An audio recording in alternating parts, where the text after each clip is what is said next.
Welcome to As Above, So Below Tarot. Today I thought we'd do something a little different. By different, I mean the same as most other YouTube channels who do this kind of thing. And we are actually going to unbox a tarot deck.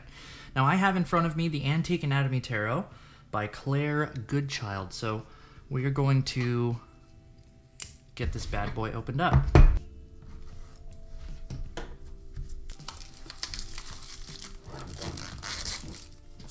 If you've seen any reviews on this deck, say on the Amazon store page or the listing there, you'll know that again we've got another deck with some cardstock issues. Now, people who review tarot cards love to complain about cardstock issues. Maybe they don't love to complain about it, but it happens often. A lot of publishers don't make great decisions when it comes to cards because these are things which are normally shuffled. Now, as I've said before in previous videos, I believe that tarot is something that should be seen more as a book than as a parlor trick. So to me, cardstock is not that important. However, this is my first time opening this box naturally, so I mean, we'll see. So the guide, oh my god, the guidebook is really pretty. There are notes on caring for your deck, how to use tarot. We have information on meditating with tarot, journaling with tarot, dream interpretation with tarot. So that'll be kind of fun to get into. Now it looks like this is a botanical deck, and botanical decks are really interesting because, for me especially, because this is not an area that I have a lot of expertise in. But in keeping with the theme of As Above, So Below Tarot, I think it's important that themed decks be recognized as tools for accessing the principle of correspondence as it's, shown in tarot. So the themes in tarot apply to everything. So why not plants and botany? Okay, so the deck itself is nice and light. It's a nice little protective ribbon, and well, the cardstock is not that bad. What is everybody complaining about? I mean, you don't want to beat this up. It probably couldn't take, rough shuffling. So like if you're the kind of person who likes to spread your cards all over your bedspread and then put them back together, this probably wouldn't be right for you. But they feel really good in the hands. They're nice and smooth. Whoever cut these or whatever methods they're using to cut these, it's right on the money. But it is thin. But who cares? The artwork is incredible. The printing is amazing. Right off the bat, I do not understand. The Fool is a leg with a couple of different flowers around it. So this will be really interesting to get into. Again, this is the Antique Anatomy Tarot deck by Claire Goodchild. All right, so let's do just a quick flip through so you can have a look at these cards. So here we have the Fool, figure 0. I like that. It's kind of like a scientific journal. Item, the Magician, figure 1. The High Priestess, figure 2. The Empress, figure 3. The Emperor, figure 4. Right off the bat, the differences between these two cards. We're showing a femur here as being highlighted in the legs of this figure, and then we have the actual muscles in the thigh being highlighted here. But in both, we have lungs and a heart in the chest cavity. No arms, no head. Okay. Here's the Hierophant. So in the Hierophant, the staff that he has in the Rider-Waite-Smith version, we have a staff with 3 sort of horizontal lines running across. That stands for the Holy Trinity in the Christian mindset. So Father, Son, Holy Ghost kind of thing. And then Crowley's Hierophant has the circles, like intersecting circles, like 3 intersecting circles, which stand for the different aeons, like of like theocratic or spiritual perspective. Now the lovers, we've got a heart with red flowers around it, and I'll be really interested to see what these flowers are exactly and what they mean. I mean, this guidebook is fairly thick, so hopefully there's a decent explanation so that I can learn a little bit about botany as it relates to the tarot. Now here we have the chariot. So we've got 2 horse skulls, and then sort of a darker flower and a lighter flower. We have strength, which is a very thick bone with flowers around it. And then the hermit, which looks like a sort of a helmed skull with a candle on top. I like that a lot. The wheel of fortune, which is a wheel, and we have some Hebrew letters here. Looks like the elements are all represented here as well. Justice, which is half brain, half heart, it looks like. The hanged man, which is, of course, a man being hanged on like what looks like a signpost. That doesn't really scream gallows to me. And then upside down. Interesting. Death is, of course, a scythe with skulls all around it. Temperance, we've got sort of a balancing of the mind here with hands on either side. The devil is just a skull with horns on it and black flowers. The tower doesn't... I mean, those are skulls. That's destruction. But here we have bees surrounding the tower, indicating that the tower is of some use, even in its destructive themes. The star, every star card I read or heard from somewhere, maybe it was in a review, the star card in every tarot deck should be beautiful. If you're looking at a star card that's not beautiful, you have the wrong tarot deck in your hands. And this is a really pretty card. So it looks like these are, sections of a spinal column, sort of surrounding a human hand. And then we've got the moon, which is the back of a skull, and I guess those must be spinal columns, or that must be a spinal column. The moon. All right, and then we have the sun, which is just a forward-facing variant with yellow flowers. That's really pretty. And then judgment. I don't know Latin. That looks a lot like Latin. So we'll find out sooner or later. Okay, and then the world. So the world being a completion of the major arcana, the fool's last stop on his journey.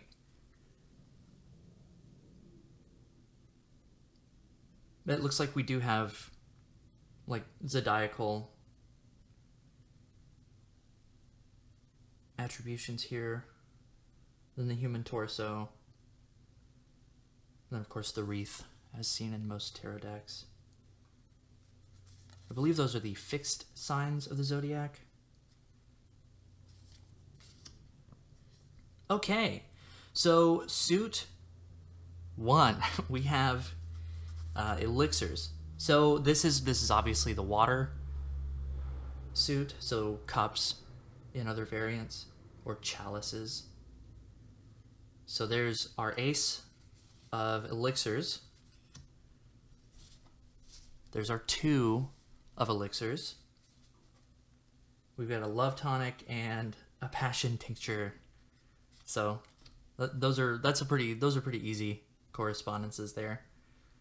So these are pretty positive cards. So is the 3. So we have a joy tonic, a bliss elixir, and another love potion. And here's 4, the 4 of cups, or the 4 of elixirs.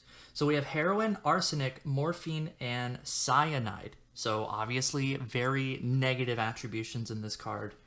I'm not really sure how to feel about that, because the 4 of cups is widely seen as a negative card, but it's not necessarily negative. Okay, and here we have the 5 of elixirs, which is we've got our passion tincture, cyanide, and morphine. And then, of course, these two are hidden. So these are the only three being focused on. Again, a lot of negative connotations in that card. And then here's our 6. And I honestly just do not know what Sparrow Labs are. Maybe that's a thing that exists, maybe not. But anyway, so we have Sparrow Labs for rekindling love, for past life regression, for uncovering secrets, for promoting harmony, and then this one's hidden, and then this one says for encouraging comfort. That's pretty positive, of course. And here's our 7 of elixirs. So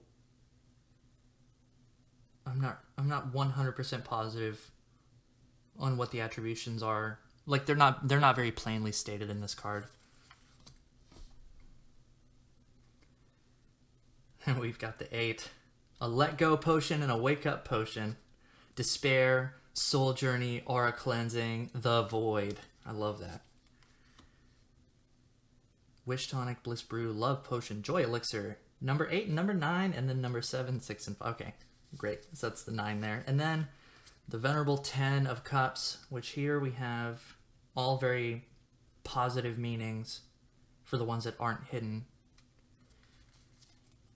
And then we've got our page, which eternal youth. We've got our knight for fertility tonic. We've got our queen for beauty potion, and we've got our king for calming tonic. So these are kind of like the best representations: younger male, younger female, and then older male, older female for the elixirs here. That is just great. Okay, and here we have the rods. Now, it's just the ace of wands, it looks like. And we've got the 2 of wands. We've got the 3 of wands. The 4 of wands. The 5 of wands. Up till now, these all look kind of like maybe ancient medical devices. Or antique medical devices. Antique anatomy. The 6 of rods. The 7 of rods. The 8 of rods. Oh yeah. Kind of looks like a lobotomy needle. The 9 of rods. The 10 of rods. And then the page of rods. The knight of rods. Queen. And king. And now here we are on coins. So these suits seem out of order to me, but that's okay. I think we've got like water and fire, and now we're going to go earth and air. Okay, so the ace of coins, it's just a skull with some bones around it. We've got 2 hearts for our 2 of coins. We've got some snakes, scorpions, lizards, all that good stuff. Insects. Variety there. And then this is the 4 of coins. It's all jawbones. Jaws and teeth. The 5 of coins. So hands, feet, and the head. The 6 of coins. Now we've got a pelvic structure, spinal column, and skulls. The 7 of coins, just a bunch of skulls. I really like the sort of the Marseille feel to this suit. I feel like I'll have once I get a better understanding of what these bones represent, according to Goodchild, we should have a pretty fun time sort of using this deck to integrate some of the understanding here. And I would love to know what these flowers are and sort of what they mean. Okay, so here's our 9 of coins. Again, the very Marseille feeling. Same thing with our 10 of coins. So we have a much greater variety of anatomical and botanical pieces here on the coins themselves. Unless that's... what is that? I'm not really sure what that is. All right, here's our page. So we have a child skeletal structure, the upper half. We have a knight, so adult. Queen, another adult. And then king. The skull's a little bulbous there. Maybe the direction they're looking in means something as well. I'd be really excited to find out. Okay, and then here we're up to blades or swords. So this is the air suit. So we have our ace of blades. We have our 2 of blades. We have our 3 of blades looking nice and sinister. We have our 4 of blades. We have our 5 of blades. 6, 7, 8, 9, 10, and then coming up on the court cards here is our page of blades. We've got our knight of blades. Goodness. Our queen of blades, and then our king of blades. Incredible. Okay, I'm a huge fan of this already. I cannot wait to dive into this book. Again, those complaining about the cardstock, I don't want to finger wag, but I don't think that's necessarily the most appropriate thing to pay attention to when you're looking at a tarot deck. We are so lucky to live in a time right now where talented artists and knowledgeable occult researchers and esoteric traditionalists and researchers can create something like this in as good a presentation condition as this is and sell it for less than $100. I mean, we have 78 high-quality occult paintings here, and this deck is I believe it was roughly $30. Yeah, $29.99 US for this, and it says it's exquisite. It's an exquisite deck of tarot cards, and I have to agree. This is one of the best purchases I've made in a long time.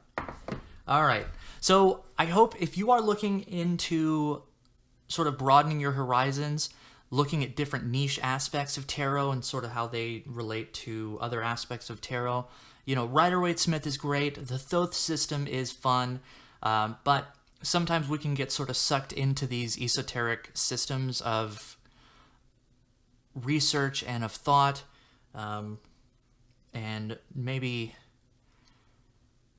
too heavy into the Golden Dawn stuff. Because, I mean, if you've got a Rider-Waite-Smith deck and a Thoth deck and then a bunch of other decks based on those decks, all you're looking at is a Golden Dawn representation of tarot.